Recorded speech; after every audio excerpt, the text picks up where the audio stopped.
तारा टिमटिमा रहे उनको भी गिन लेगा, पर मैंने इतनी गाय दान करी कि कोई गिन नहीं सकता। भगवान बोले तो फिर काहे को बन गए गिरगिट? बोले बस एक मिस्टेक हो गई। भगवान ने कहा हो सकता है बूढ़ी गाय दान करी होगी, मरे तो पंडित जी के यहाँ मरे, उठवाएंगे पंडित जी जैसे भी, दूध तो दे नहीं रहे। या फिर वो गाय जो लात मारती हो, दूध कम लात ज्यादा। बोले नहीं, पयस्वनी दूध धारू का, कपिला, हेम श्रृंगी, श्रृंगी जो सींग है उसको हेम किससे, सोने से मढ़ाकर, और खुर चांदी से मढ़ाकर तब दान करता था। तब काहे को बने गिरगिट? बोले एक गलती हो गई एक बार। क्या गलती हो गई? बोले एक बार मैंने एक गाय दान करी ब्राह्मण को, ब्राह्मण लेकर गया अपने घर, गौशाला में बांधी। रात में वो गाय उसके गौशाला से छूट गई और कब न जाने हमारे गौशाला में आके मिल गई, और वही गाय फिर से मैंने किसी ब्राह्मण दूसरे को दे दी। तो उधर से वो ब्राह्मण अपनी गाय ढूंढता हुआ आ रहा था, इधर से ये दूसरा ब्राह्मण गाय लेके जा रहा है। रास्ते में दोनों की भेंट हो गई। इसने कहा ये गाय मेरी है, राजा ने मुझे अभी दी है। वो कहता है ना ये गाय मेरी है। बोले चलो राजा के पास। जब राजा के पास गए, राजा ने कहा भाई क्षमा करो, जो हो गया हो गया। ब्राह्मण देवताओं आपस में झगड़ो नहीं, एक के बदले दो, दो के बदले चार गाय ले जाओ मेरे यहां से, पर झगड़ो नहीं। ब्राह्मणों ने जिद ठान ली, हम गाय लेंगे तो यही, दूसरी गाय नहीं लेंगे, ये तो मेरी गाय है। अब दोनों ब्राह्मण कहते हैं गाय लेंगे तो हम यही लेंगे, गाय लेंगे तो यही लेंगे। गाय से एक बड़ी विचित्र याद आ गई गृहस्थ की कि दो भैया थे, अब उनके यहाँ एक गाय थी। अब बोले गाय का बंटवारा हो जाए, लेकिन अब गाय को कैसे बांटें? तो दोनों भाइयों ने कहा, बड़ा भाई चालाक था। बड़े भाई ने कहा देख भाई, आगे के पेट से आधे आगे की गाय मुख तरफ की तेरे हिस्से में, और आधा पेट से पीछे की गाय मेरे हिस्से में। बोले ठीक। सो खिलाए छोटा भाई और दूध दुहे बड़ा भाई। बोले क्यों? बोले आगे की तेरी पीछे की मेरी, तो दूध तो मेरे हिस्से में। तो बड़ा भाई बाल्टी भर के जाए और दूध निकाल ले, और बस दिन रात छोटा भाई बस खवाए और दूध न पाए। अब बड़ा दुखी। ऐसे ही उसको जब वो पीड़ा हुई तो गुरुजी के पास गया। गुरुजी बड़ी समस्या है, दिन भर खिलाता हूं लेकिन दूध नहीं मिलता। बोले क्या बात है? बोले ऐसी ऐसी बात है। बोले एक काम करना, जब तेरा भाई दूध दूहने बैठे तो तू एक डंडा ले लेना और उसके गाय के मुंह के सामने खड़े होकर के गाय के मुंह में मारना। बोले ठीक। उसने ऐसे ही किया। जब बैठा वो गाय दूहने, अब ये लेके डंडा उसके मुंह में, अब गाय लात मारे।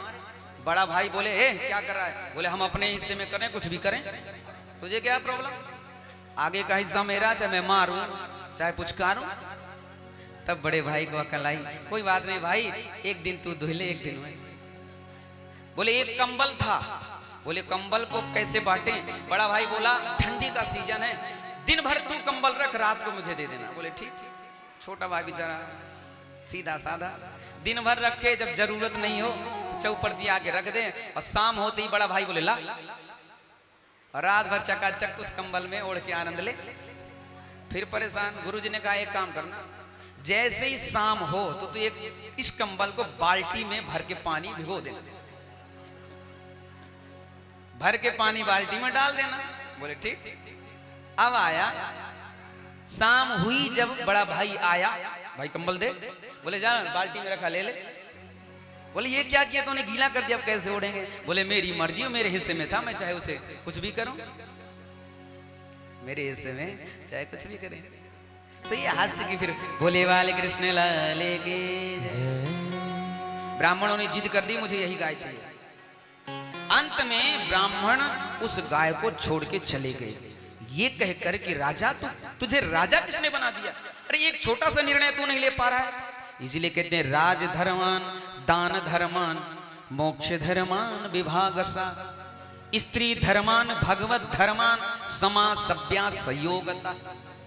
राम जी राजा थे जिस समय, किसी के कहने पर राम जी ने जानकी जी का त्याग कर दिया किसी ने पूछा राम जी आप तो जानते थे जानकी जी निर्दोष हैं, तब आपने क्यों जानकी जी का त्याग कर दिया?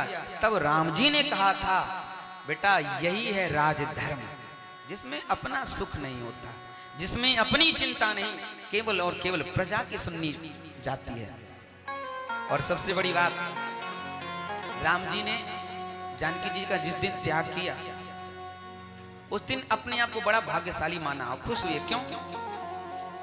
क्योंकि अभी तक कह रहे थे कि जानकी अपवित्र है, फिर भी राम जी ने उसे स्वीकार कर लिया। लेकिन जैसे ही राम जी ने जानकी जी का त्याग किया, लोगों की मति बदल गई। जो लोग कह रहे थे कि जानकी अपवित्र है, वो लोग कहने लगे राम बड़ा निर्दयी है, देखो तो गर्भिणी जानकी का कैसे हरण कर दिया। राम जी खुश हो गए, बोले कोई नहीं, लोग मुझे गलत कहें चलेगा, पर जानकी जी को लोग गलत ना कहें, बस इसी में तो मेरी प्रसन्नता है। उसी दिन प्रसन्न हो। बोले बांके बिहारी लाल की। इसलिए राजा गद्दी पर बैठना सरल है, लेकिन उसका धर्म क्या है? राजा का धर्म क्या है? राजगद्दी पर बैठ के निर्णय नहीं ले पाए तो राजा कहलाने का अधिकारी नहीं है। महात्मा कहते हैं गिरगिट की तरह वेश बदलता है, रंग बदलता है, तुझे गिरगिट बनना पड़ेगा। राजा जनक की मृत्यु हुई, देवताओं ने कहा राजन तुम्हारे बहुत से पुण्य हैं, लेकिन एक अपराध है, तुम्हें एक गिरगिट का रूप लेना पड़ेगा। ये बताओ पहले पुण्य भोगोगे या पाप? उसने कहा थोड़ा सा पाप है, भोग लेते हैं, फिर पुण्य इकट्ठा भोगे।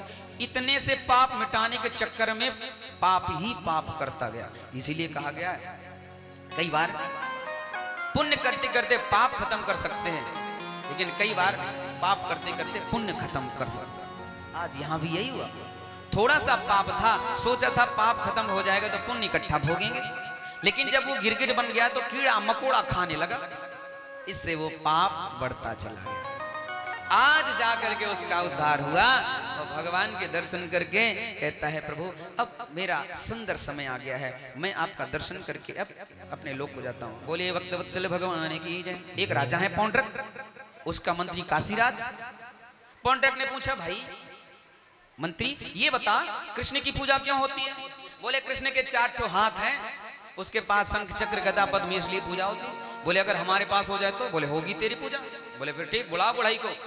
लकड़ी के नकली हाथ, लकड़ी का गरुड़ नकली, बैटरी वाला चक्र और बढ़िया तैयार कर लिया। बोले अब क्या करें? बोले पत्र लिख। और क्या करें? बोले भेज दो कृष्ण के पास, लिख दो कि कृष्ण तू डुप्लीकेट है, असली कृष्ण तो अब आया है, इसलिए अपना बुढ़िया बिस्तर बांधो कहीं जा।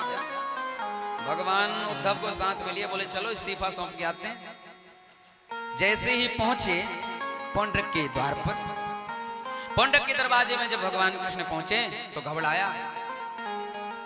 उसी क्षण काशीराज कहता है घबराने की क्या बात है, लीला दिखाओ। बटन दबाया, गरुड़ फड़फड़ा के उड़ने लगा। बटन दबाया, खट से 2 हाथ बाहर आ गए।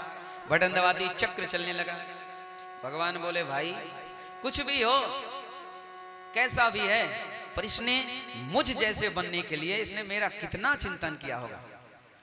इसने मेरा भाई किसी की पेंटिंग करने के लिए, चित्रकारी करने के लिए उसका चिंतन करना पड़ता है, तब जाके बात बनती है।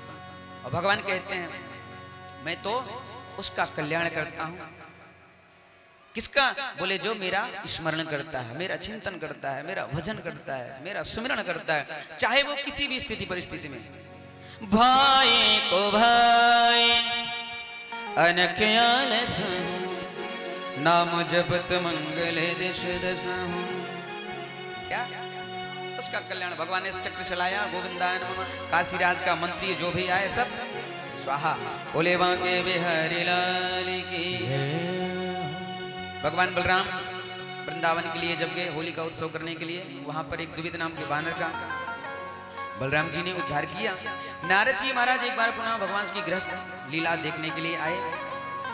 आज पांडवों ने एक यज्ञ करना चाहा, राजसू यज्ञ। बुलाया, भगवान गए। भगवान जब गए तो कहते हैं सबसे अनुमति मिल गई। बोले एक राजा है। बोले कौन? जरासंध। बोले चलो। जरासंध उस दिन से भगवान ब्राह्मणों का बड़ा भक्त हो गया था, जिस दिन से वो जीत कर आया। बहुत दान करता है ब्राह्मणों को। तो भगवान साथ में अर्जुन को और भीम को लेकर चले। ब्राह्मण का वेश बनाया, द्वार पर खड़े हो गए। जैसे ही जरासंध आए तो भिक्षाम देहि, उसने कहा कहिए क्या इच्छा है आपकी। तब भगवान ने कहा कि युद्धम नो देहि राजेंद्र, राजन हमें युद्ध चाहिए। जरासंध बोला तुम ब्राह्मण नहीं हो सकते, तुम ब्राह्मण नहीं हो सकते, ब्राह्मण कभी युद्ध मांगता नहीं।